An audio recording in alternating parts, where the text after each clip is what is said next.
Bienvenidos a otro parlario. Si esta es la primera vez que estás visitando mi canal, te invito a que te suscribas. Mi nombre es Luisro y mi canal pues, obviamente es Luisro PR. El que me está siguiendo desde el principio sabe que una de las intenciones de cuando yo abrí este canal era hacer vlogs. Pero también mi intención era hacer entrevistas y eventualmente una de las cosas que quería hacer era entrevistar a mi papá y a mi mamá. A mi mamá ya la entrevisté, que es el parlario número uno, que si no la han visto, te invito a que lo vayas y lo vayas a ver, para que te pongas al día. Y hoy lo que van a ver es mi otro goal, hecho realidad, que es la entrevista que le hice a mi papá. Así que no vamos a esperar más nada, y vamos para allá. Y como él diría, estamos ubicados y registrados.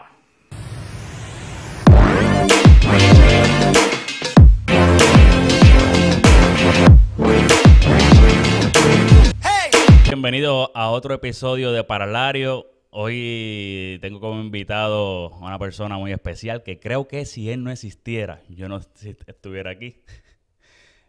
A mi papá, Roberto Collazo.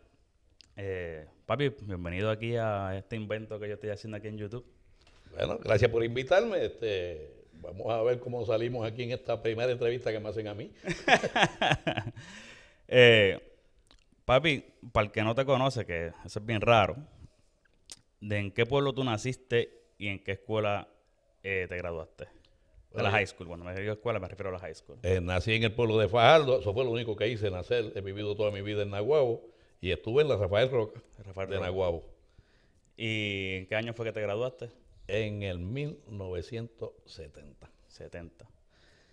Sí, eso era, yo estaba haciendo un blog, grabando en la calle de que antes la Rafael Roca estaba mezclada con la intermedia, ¿verdad que eso es cierto? Bueno, no, estaba la intermedia quedaba al lado, Al lado. en el edificio del lado, que no recuerdo bien cuál era el nombre. Al frente de Tazo. Al frente de Tazo del Dairy Cream. Y al lado entonces estaba la Rafael Roca. Y los edificios de atrás todavía no estaban. Eran parte de la intermedia. Como que cuando yo estudié, hay unos edificios atrás de la Rafael Roca. Eso lo hicieron luego. Eso lo hicieron luego. Ok. Digo, luego que yo estudié. Exacto, ok. Sí, pero porque cuando yo estaba hablando en la carretera, yo mencioné que la Rafael Roca estaba aquí, que era la high school, y después la mudaron para lo que es la Juan J. Mones ahora, que es por donde yo estudié. Bueno, nada, volviendo acá, yo quiero saber cuáles fueron uno de tus primeros recuerdos de nene. O sea, cuáles fueron, yo me acuerdo a los 3 años para adelante, qué sé yo, algo así.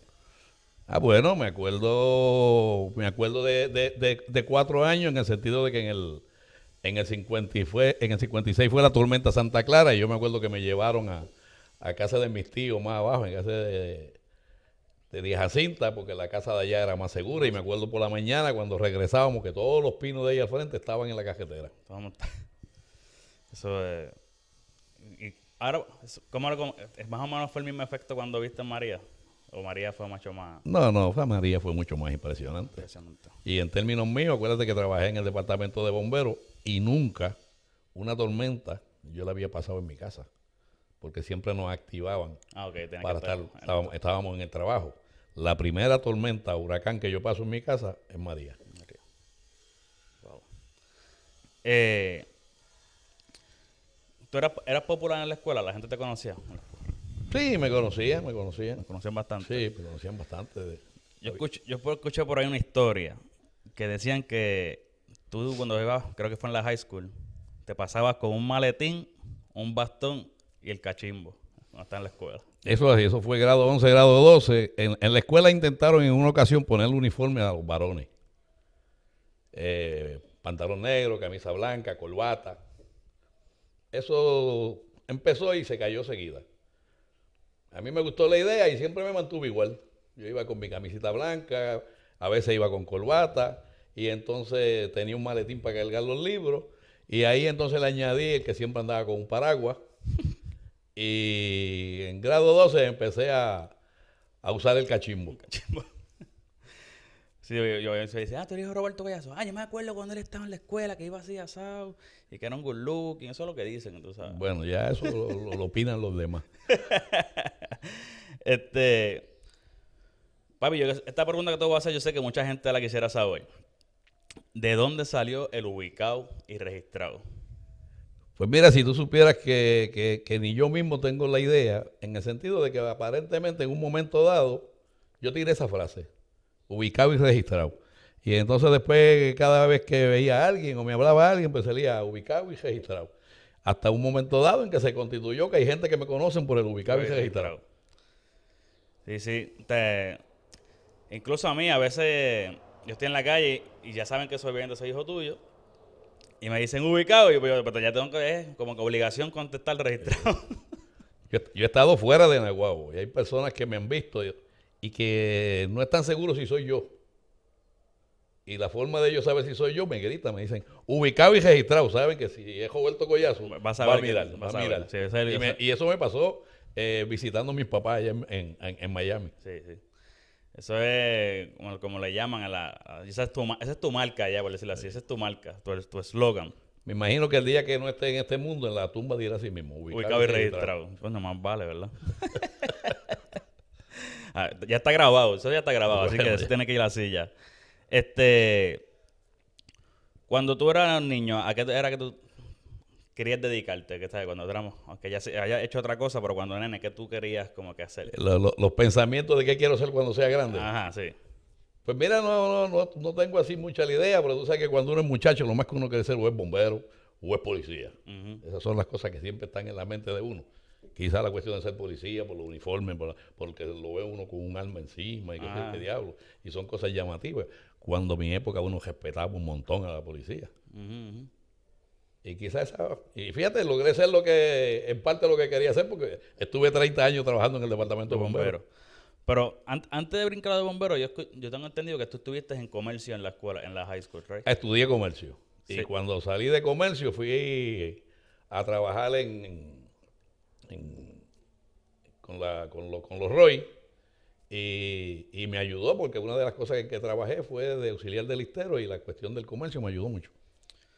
Entonces, ¿cómo fue que entonces, una vez terminaste lo de comercio, como que diste el brinco a bombero y no te fuiste como que por la línea de... Bueno, siempre estuviste en la línea de comercio, pero en esa primera instancia, cuando... No sé si me entiendes la pregunta. ¿Estabas en comercio en la high school o trabajaste con comercio? ¿Cómo fue que llegó a tu mente el que, ok, me voy por bombero? ¿Fue una oportunidad? ¿Fue...? Bueno, eso son las circunstancias de la vida. Cuando yo salgo de comercio, yo me voy a estudiar a la Universidad de Macao y mi intención era ser contable. Ok. Pues lógicamente, joven, que me gustaba la fiesta, me gustaban un montón de cosas, pues una de las cosas que se perdió fue la universidad. Cuando salgo de la universidad, pues tengo que buscar trabajo, de alguna forma o en algún sitio. Y entonces, pues ahí solicité de bombero. Okay. Solicité de bombero. En ese intermedio, pues fue que trabajé de auxiliar de listero, trabajé de secretario en Hermosura Dairy en Las Piedras.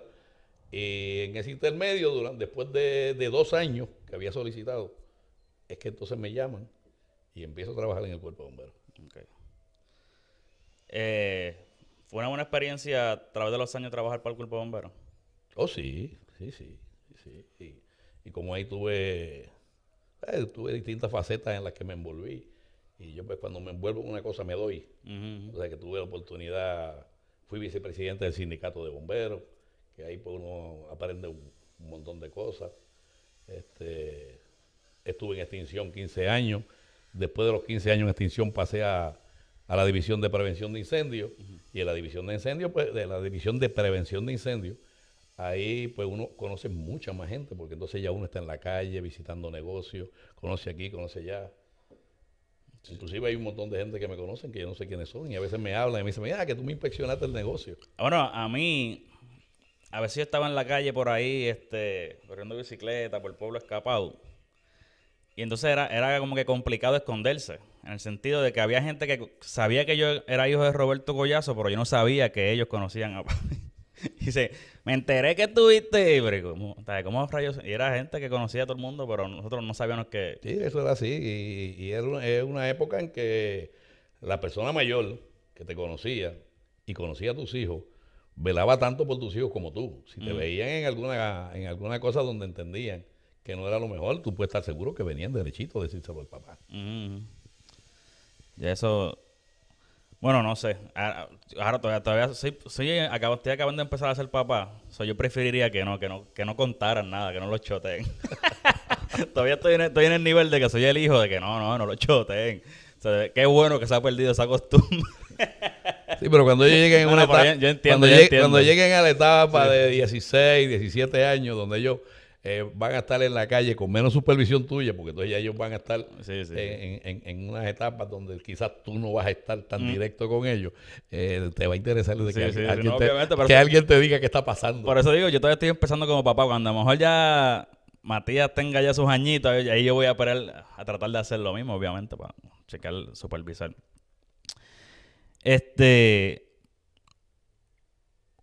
Muchos te conocen como el administrador ¿verdad? De la cabaña.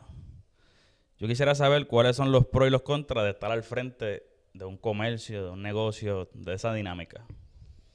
Bueno, el negocio de la cabaña, por ser un negocio de bebida,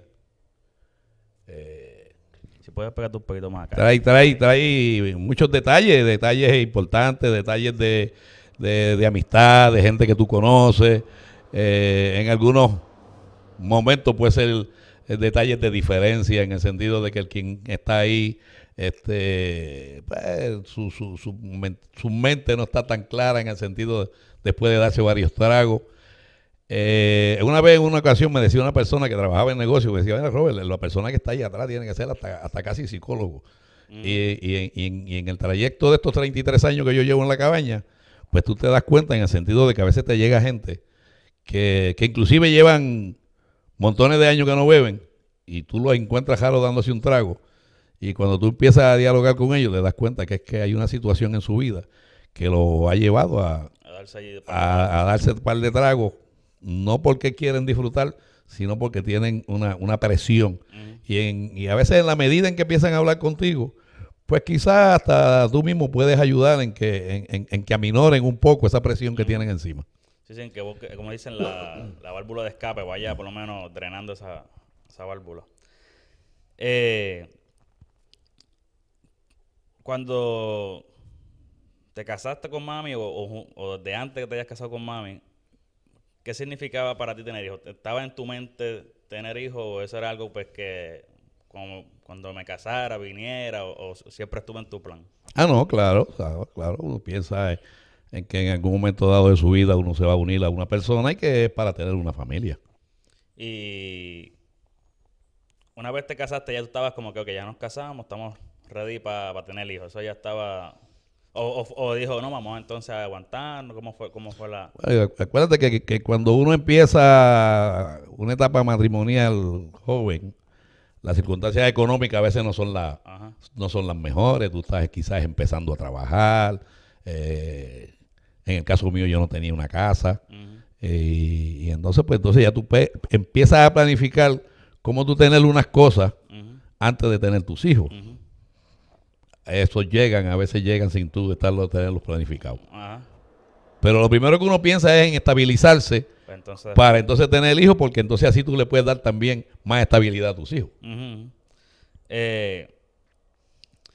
Yo sé que antes de que yo naciera tuviste un accidente, ¿verdad? Que estuviste cerca de la muerte, por decirlo así. No es que quiero venderlo como rating, Así fue. ¿Cómo describes esa experiencia? El sentir, de pasar esa experiencia, además de malo, porque obviamente es una experiencia mala, pero más allá de que simplemente malo, ¿cómo tú describes esa experiencia que pasaste? Bueno, fíjate, hay personas que dicen que cuando uno está en un accidente así grave donde la vida está en un hilo, que a veces hasta se han visto, como que su espíritu sale y se ven ahí. Yo no puedo decir eso. Nunca pensé que me iba a morir. Sí, estuve bien malo. Inclusive el médico fue el que el otro día me dijo, cuando desperté en intensivo, me dijo, usted luchó 99 contra 1. Y se agarró ahí de ese 1 hasta que, inclusive cuando se metieron a la sala de operación, el médico le dijo en aquel entonces a Raquel, él se va. Vamos a hacer lo posible por traerlo. Ahí tuve un paro cardíaco, tuve un montón de cosas, pero pues aparentemente no era mi momento, porque estoy aquí todavía. Qué bueno, porque No hubieran nacido. si por eso hubiese ido, no hubiese nacido. Siempre, ese era como un detalle. Porque obviamente yo no viví ese proceso, pero sí estaba marcado en mí como que papi nos tuvo nos tuvieron a mí, me tuvieron a mí después de esa situación. Eso es como que momento clave. ¿Hay algún momento adicional al accidente que haya cambiado la forma de tú ver la vida?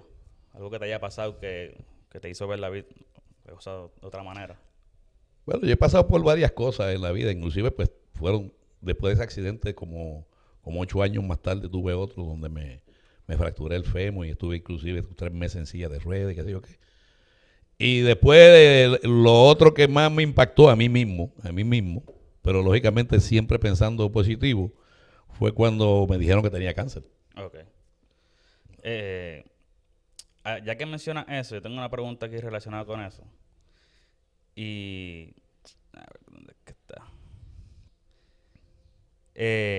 Porque yo le pregunté a Robertito, a Angélica, a Lidali y a Daliani, como que me dieran preguntas. Robertito me dio unas preguntas, Angélica y Lidali. Daliani me dijo, ay, yo no sé qué preguntar.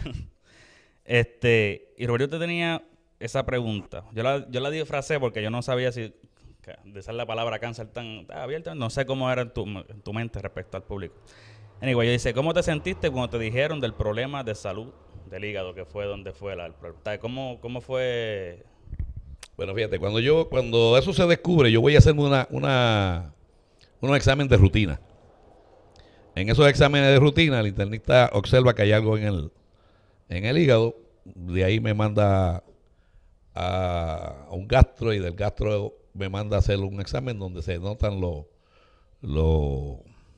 tumorcitos en el hígado. De ahí entonces cuando él me dice que me va a mandar a un oncólogo, pues ya tú sabes que al nombrarte la palabra oncólogo, Ya tú sabes que algo está pasando. Y dije, bueno, pues nada, vamos para encima.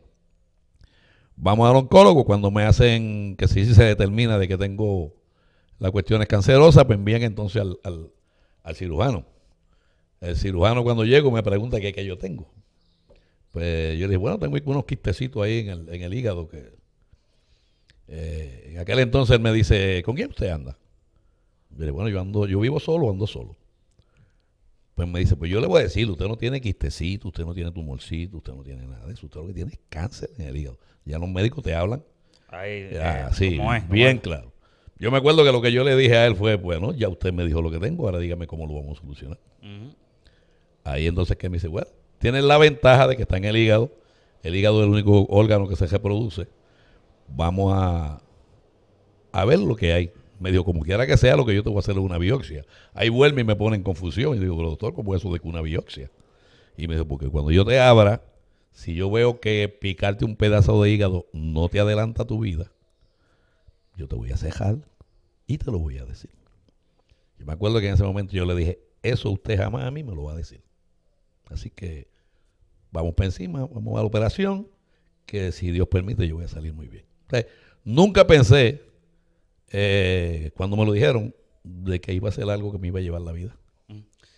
Incluso para mí, sí, yo sabía que tú tenías esa situación, qué sé yo, pero desde el punto de vista mío, era como que, pues, papi tiene algo en el hígado, hay que operarlo, pero nunca, no sé si fue que no lo proyectaste de esa manera, ¿verdad? En aquel momento, pero nunca lo vi como que tan grave. O sea, yo nunca lo vi como que, pues, o sea, papi tiene algo que hay que operarle, que puede ser unos tumorcitos, como uno dice, como que para disfrazarlo. Yo creo que es más para disfrazarlo. Sí, es lo que tú le dices. Uno quiere chiquitear las cosas que son grandísimas.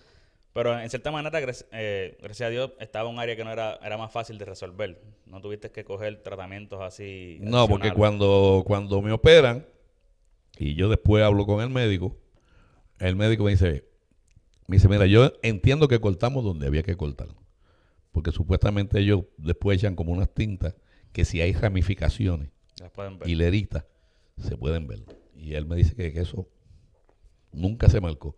Inclusive cuando salgo de la operación, yo le pregunto si tengo algún otro tipo de tratamiento. Y él me dice que no. Pues, como yo había oído, todo el que está con cáncer, o le dan quimio, le dan radio, pues yo decía, pues a mí me irá a tocar algo de eso. Inclusive le pregunté si tenía que llevar alguna dieta y él me dijo, sí, la que tiene que llevar todo el mundo. Ujú. comer saludable. Exacto, sí, que no era nada particular. Sí. Y gracias a Dios, pues ya van 8 o 9 años y estamos ahí.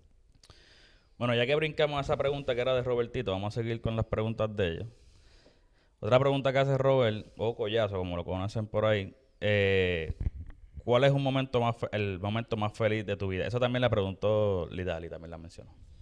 Bueno, como quiera que sea, ya tú sabes que cuando los hijos empiezan a llegar, y principalmente en el caso de Robert, que era mi primer hijo, Ujú, pues son momentos de felicidad. ujú, Tú sabes que tú ves que llega tu primer hijo, que llegan sanos.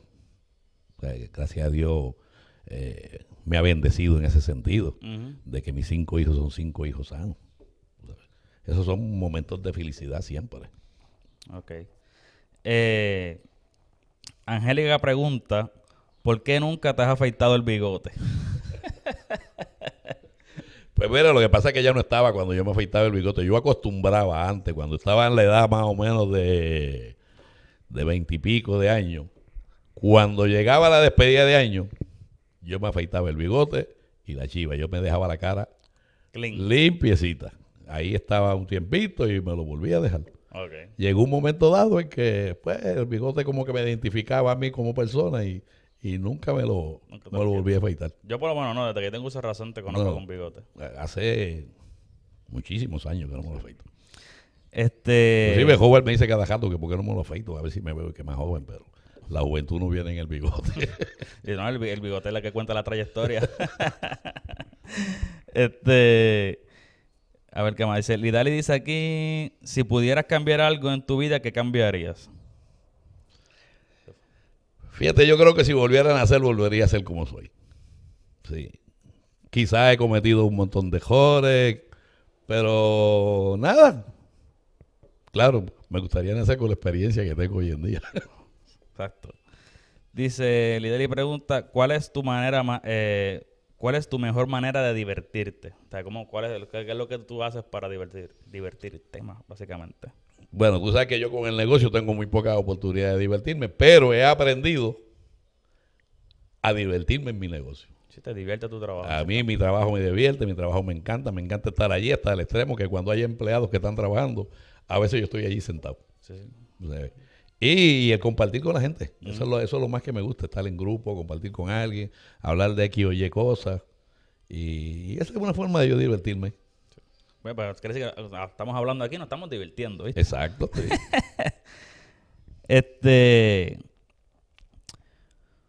Oye, ya mencionaste que, ¿verdad? Que cada uno de tus hijos fue un momento de felicidad.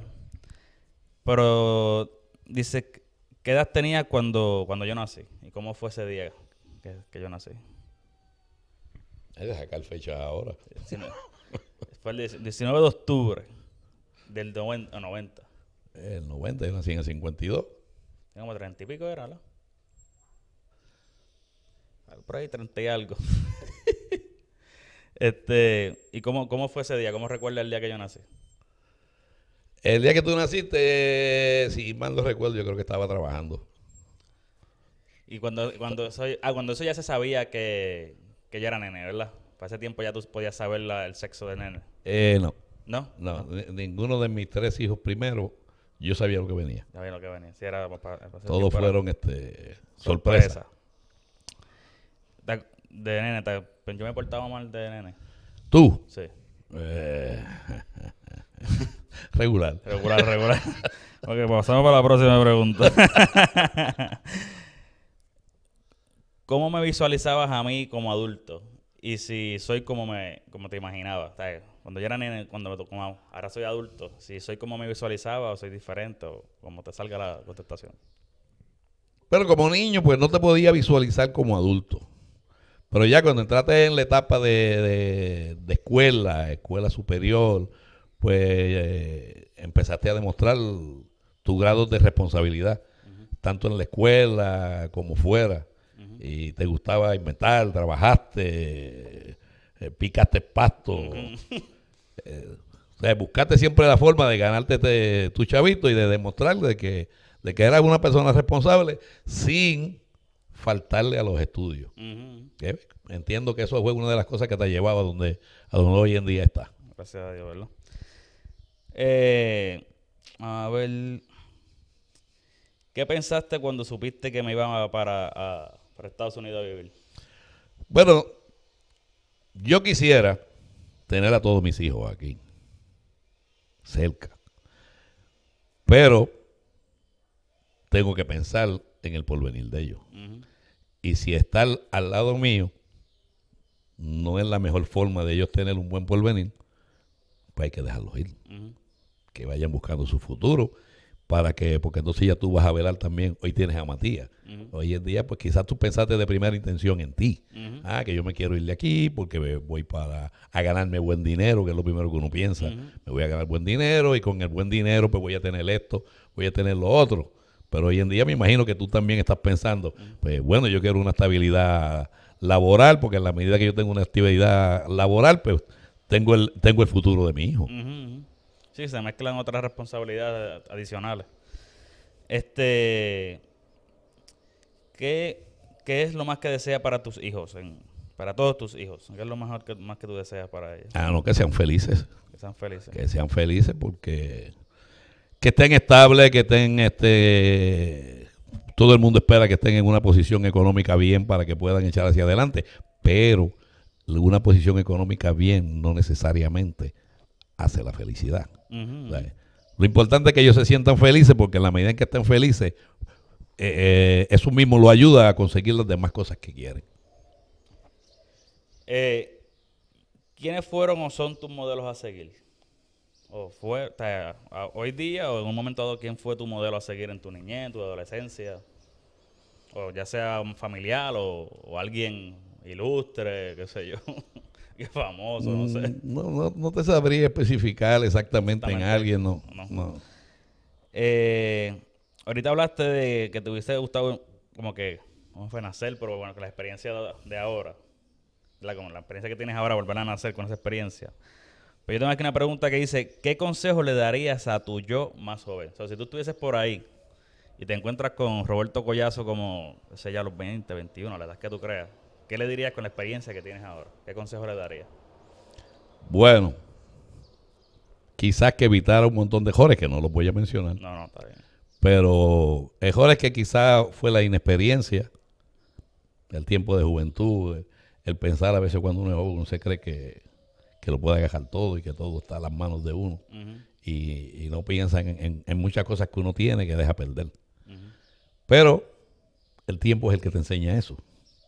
Si yo le pudiera decir a ese joven de ese entonces, de ese tiempo, mira, estas cosas te van a llevar a un futuro, a estas otras. ujú. Pues esos serían los consejos que le Entonces daría. quedaría. Este,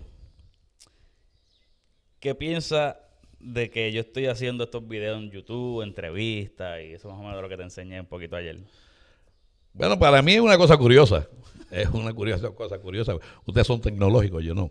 Y es una satisfacción para ti. O sea, y eso es importante. Uno tiene ideas, uno tiene curiosidades. Y en la medida que uno tiene ideas y curiosidades y las puede ir cumpliendo, pues uno se siente bien. Y si tú te sientes bien haciéndolo, pues fantástico. Y a lo mejor descubres un reportero de CNN o algo así. No, nunca sabes, sí, bueno, suena. Para ir ya terminando, ¿qué me recomiendas a mí como padre? Bueno, lo principal, siempre velar por tu hijo.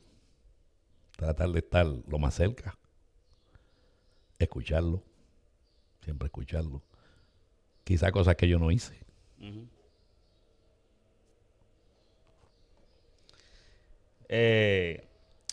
Nada, papi, te doy las gracias ahora por acceder a este invento, a esta oportunidad de conocernos un poquito más.